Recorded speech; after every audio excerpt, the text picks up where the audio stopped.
It's time for the Rick Smith Show. Now, here is the voice of the working class, Rick Smith.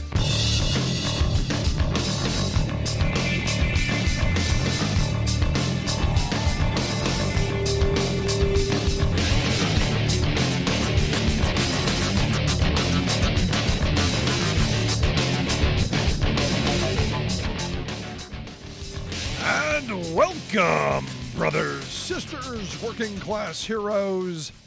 This is the Rick Smith Show. Thanks so much for being here today on the big program. Lots to get to, lots to talk about.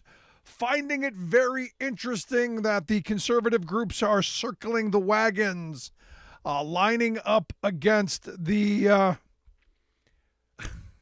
rail safety bill that I guess we've gotten so far away from the fiery plume in East Palestine. I guess we've forgotten how bad it was and how strong the calls were for the Railway Safety Act of 2023. And just a couple of days ago. But we evidently, for some, hath forgotten. And the good folks over at Freedom Works, because who could be against freedom? The good folks over at Freedom Works with the billionaire cash pushing this deregulatory environment, they are not pleased. Not happy at all. In fact, they believe that this is going to handcuff business, inflict new barriers, new hurdles for businesses, and not going to do anything for safety. So onerous. Again, we're going to hear lots of these words, retreads from the past, but oldies but goodies. Onerous regulations on these very, very safe railroads. And look, the railroads, for the most part, they have a reasonable safety record that we know of. And that's the part that I really like, that we know of. If you would have walked down the street and asked someone, gee, how many train derailments do you think we had last year? You might get, people, I don't know, a handful, over 1,000, a couple a day. And again, this is one of those things where you go, we're not it's not an East Palestine every day, but a moment where we should be going, there's a lot of room for safety. There's a lot of room for opportunity to do things better. And as we've talked to union leaders and trainmen over these last several weeks and over the last several months, honestly, they all told the same thing. These railroads are cutting corners at every opportunity just so they can line their pocket. The time that they get to make inspections is virtually non-existent. They pencil whip things through. The railroads don't actually own the equipment that goes down the track, so it's somebody else's problem. Push it off on them. So you have all of these different factors playing in, and the person who's supposed to be overseeing it, they've deregulated. It's basically a toothless dog. I mean, there might be a dog out there and it's barking, but there's no bite. There are no teeth in the bite. And that's what they've gotten away with because, again, I talk about this a lot, the swinging door between regulators and the industry. When you have a really incestuous relationship of, first we'll go work in the regulatory agencies for a little bit, then we'll swing over to the industry, make a boatload of money, and then swing back. Especially when you're talking about administration to administration. You go back to the Trump years where they, deregulated a bunch of stuff. And I know before my conservative friends get their panties in a twist, the braking system would not have stopped this. But the inspection times, having some additional strength for the union to advocate for their members, this is where having, the government involvement in this is troublesome. And as I said over the summer, they weren't going to be allowed to strike, although I thought they should have been. Their concerns never seem to get addressed. They have an agreement. They don't have a contract, which means, again, the railroads know that there's nothing they can do other than shell out a little bit of money after the fact. So when I see big money groups like Freedom Works when I see the billionaire mouthpieces like FreedomWorks saying, no, no. Yeah, we're sorry about the little spill. We're sorry about it, but this is not conservative values, none whatsoever. Conservative values are about deregulation. Now, it's interesting watching the two. It's interesting watching the two kind of polar opposite opinions on this, because J.D. Vance and his crew and the Republican Party are actually trying to push back on this by saying, no, J.D. Vance has built a strong coalition, with Josh Hawley and Marco Rubio, and they've crafted a bill, and this bill's gonna target rail safety improvement, and it's not gonna bog down the industry. This is the magic sauce.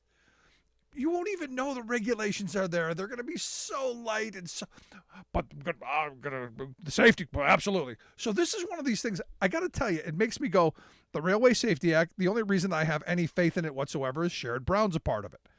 I think Sherrod Brown's a smart guy. I think he cares about working class people. I think he cares about the people of East Palestine. I think he cares about the people of name the town down the line that could be next.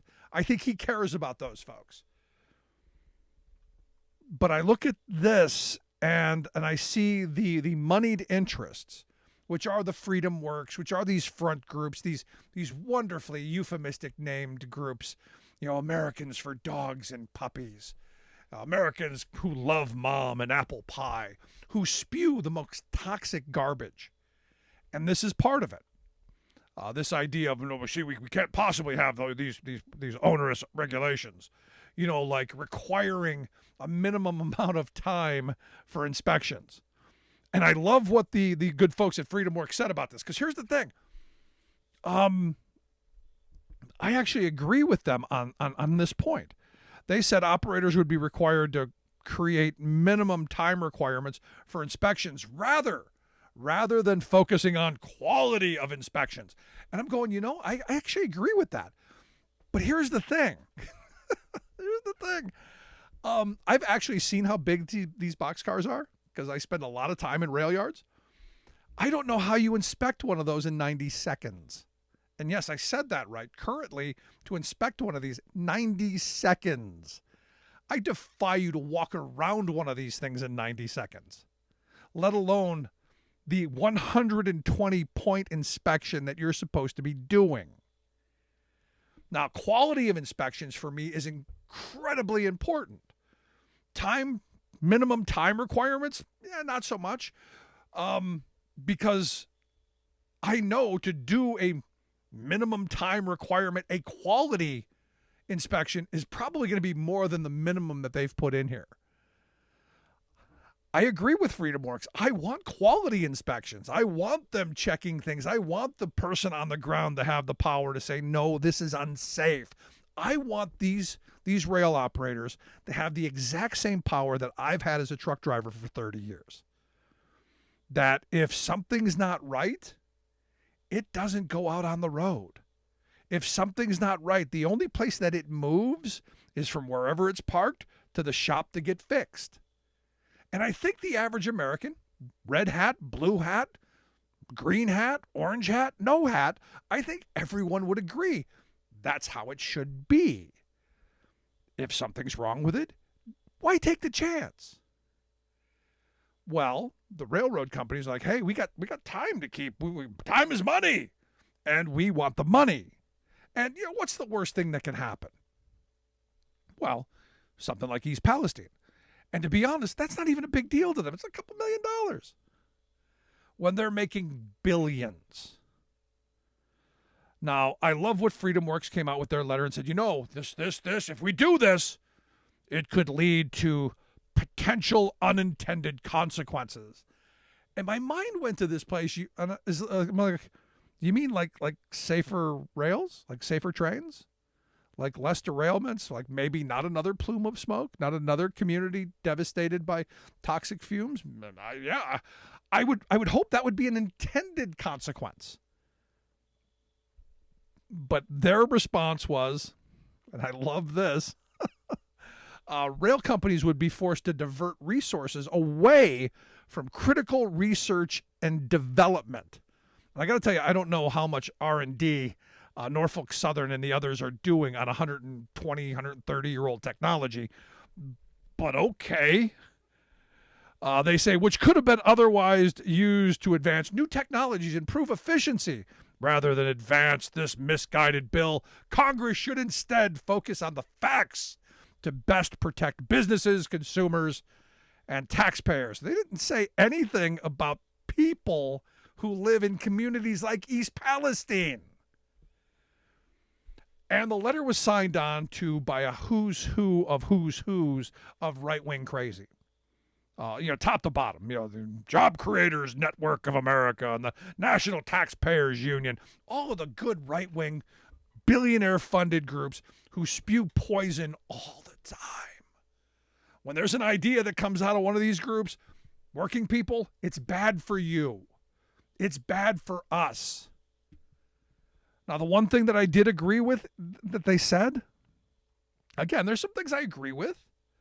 One of the things that I think they said that, I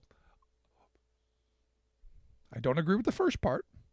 Instead of regulation, we should make the communities whole.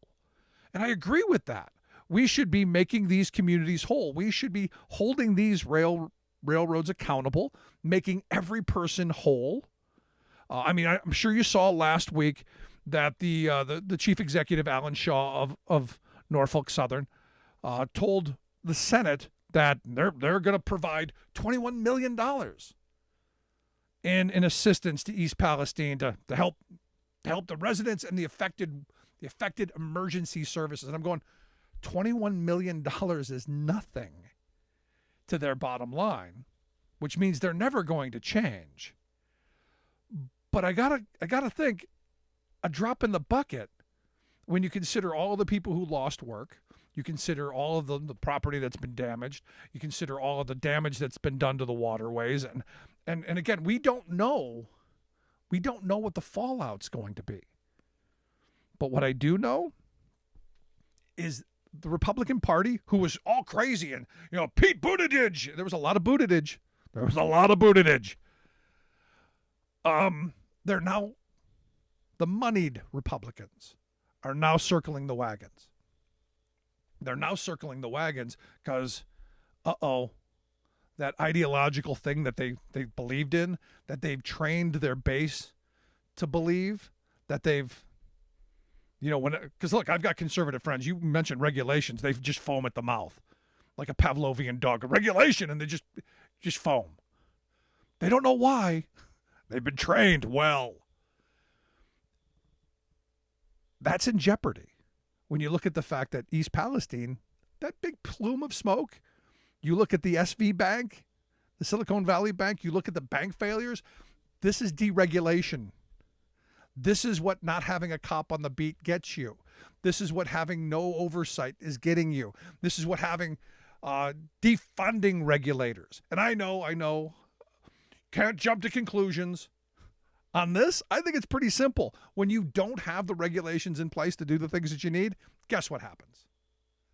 Bad things. It's that simple. Want to hear your thoughts? Email me, rick@thericksmithshow.com. Got lots to get to today. Also, your thoughts. Make sure you email me, rick@thericksmithshow.com. But lots of fun, lots of entertainment. Quick break. Right back after this.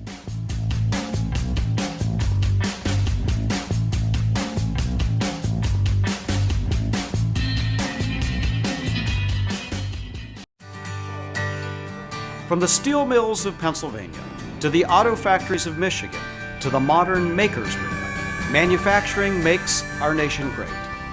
I'm Scott Paul, president of the Alliance for American Manufacturing.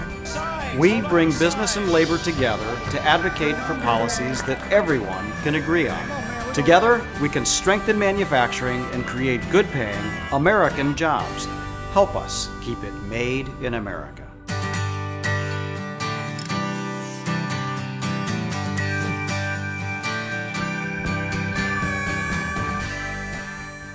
The old factory towns in America's heartland have been taking a beating.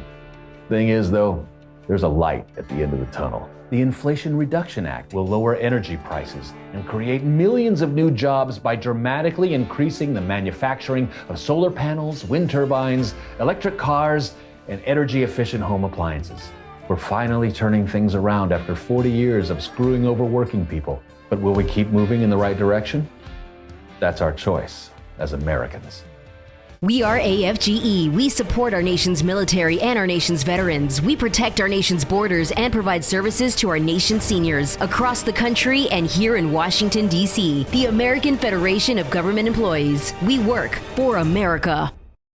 Welcome back to the Rick Smith Show. Now, here is Rick Smith.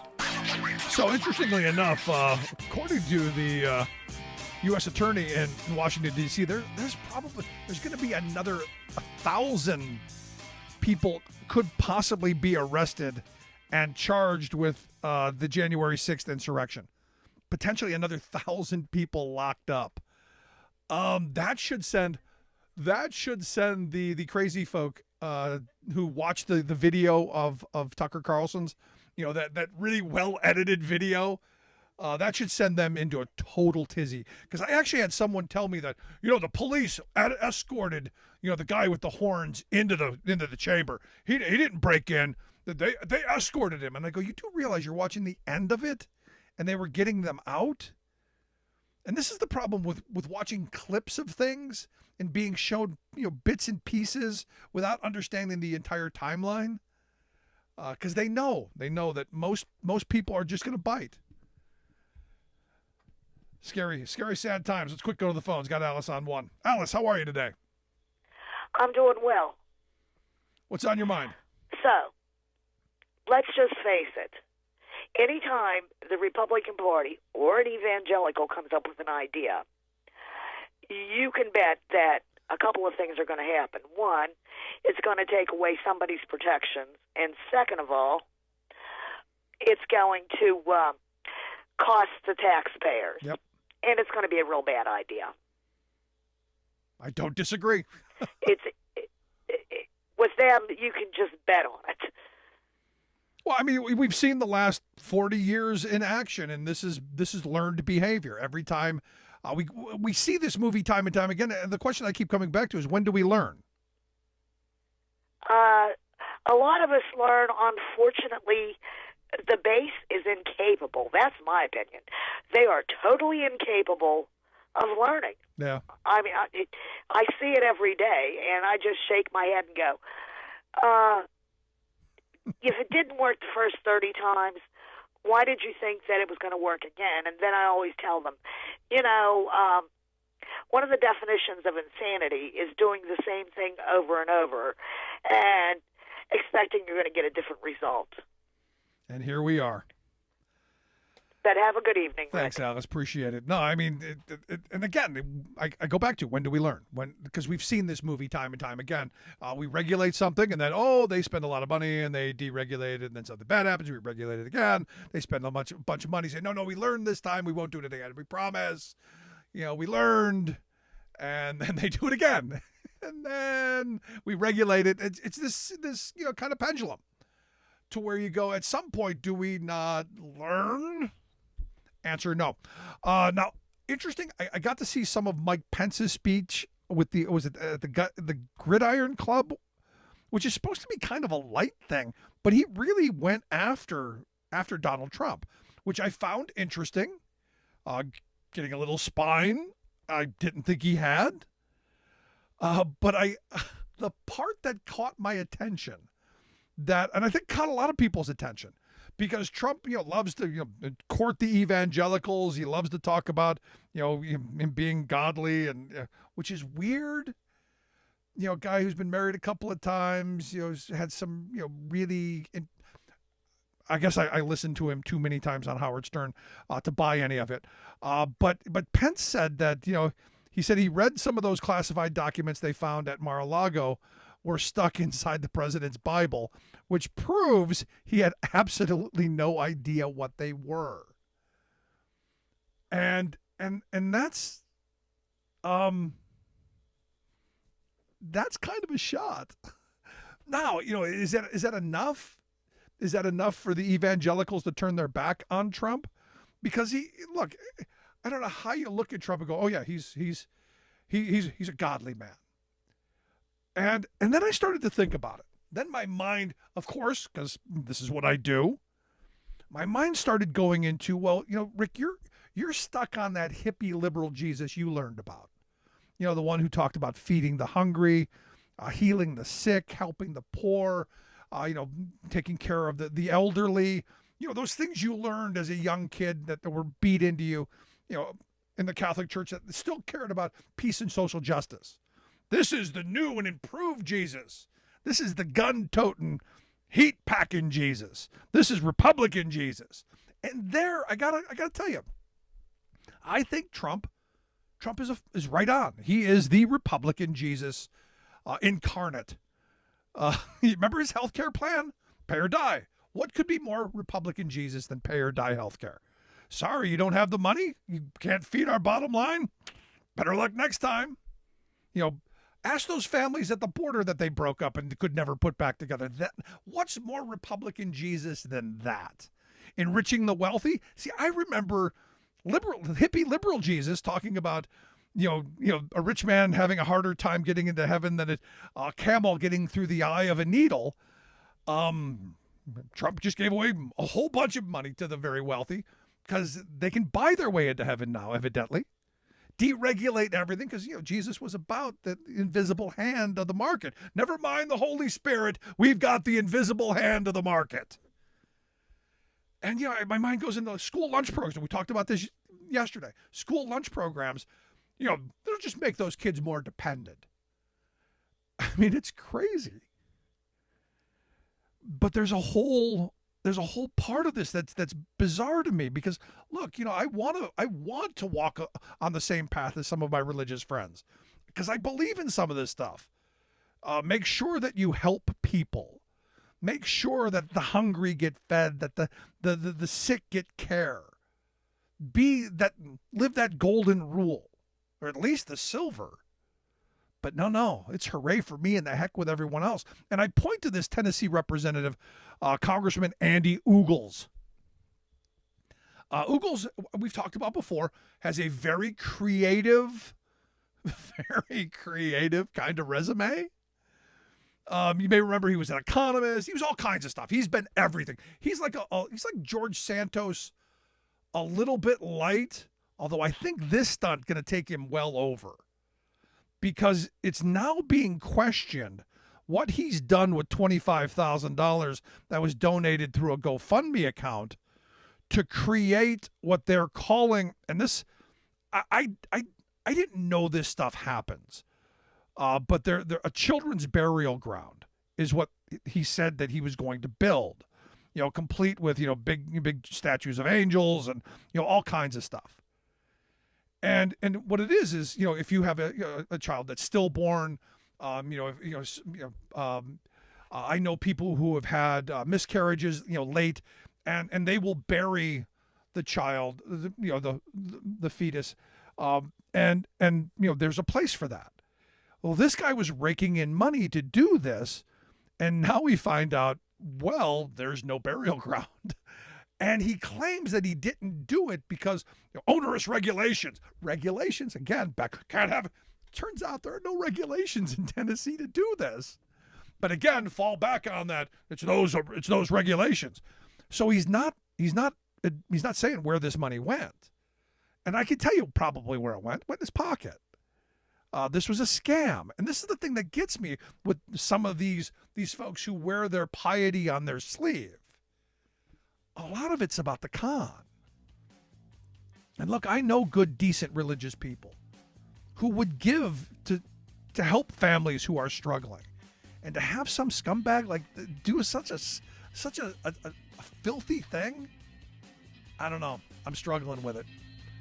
But again, this is who they are. When do we believe them? It doesn't happen like we think it does. No one rolls the tanks. No armies meet in pitched battle. It happens quietly, little by little. And because so many think it can't happen, it does happen. Little by little, the rules change. It doesn't seem shocking or sudden. And that's the point. Fewer places to vote, longer lines. Don't worry, they say. We're just improving the system. They hope we won't notice the rules are changing, because they lost the last election. They hope we just won't care enough to stop them. They believe they can take America away from us, and we won't even notice. We know who they are. We know what they want. The question is, who are we? Do we let them get away with it, or do we fight? Democracy is on the ballot. Vote while your vote still counts.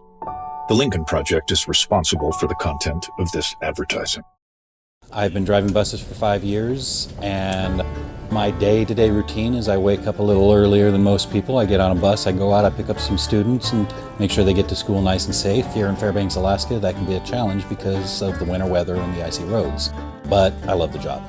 So the Teamsters are great. They provide us a lot of protections. They've always taken care of their people, made sure that our jobs were secure. We didn't have to worry about whether or not we'd have a job from day to day.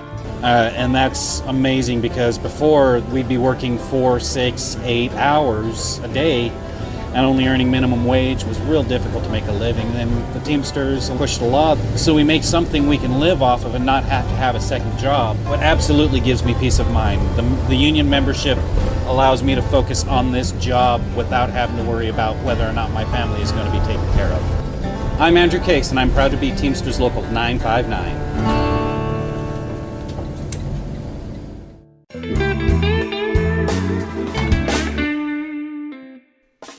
Before we close the program, we want to take a moment to thank our viewers and to share a little bit about why we do what we do. At the Rick Smith Show, we believe that media today is almost entirely controlled by corporate greed. So we have now 24-hour news channels.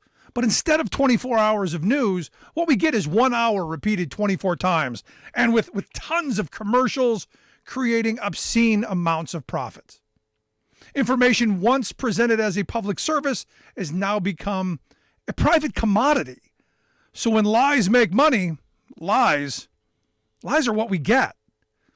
We get a corporate-controlled rage machine feeding us anger and hate, trying to convince us that our problems are right, left, or red, blue, when they are and always have been up, down, the wealthiest 1% versus the rest of us.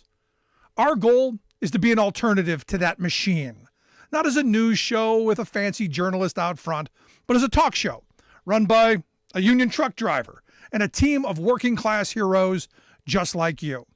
Everything we do, both what we get right and what we get wrong, is dedicated to advancing the interests of America's working families. No corporate ad buys, no think tanks, no focus groups, no talking points. We are media by working people, for working people. Thanks for tuning in. We'll see you back here next time.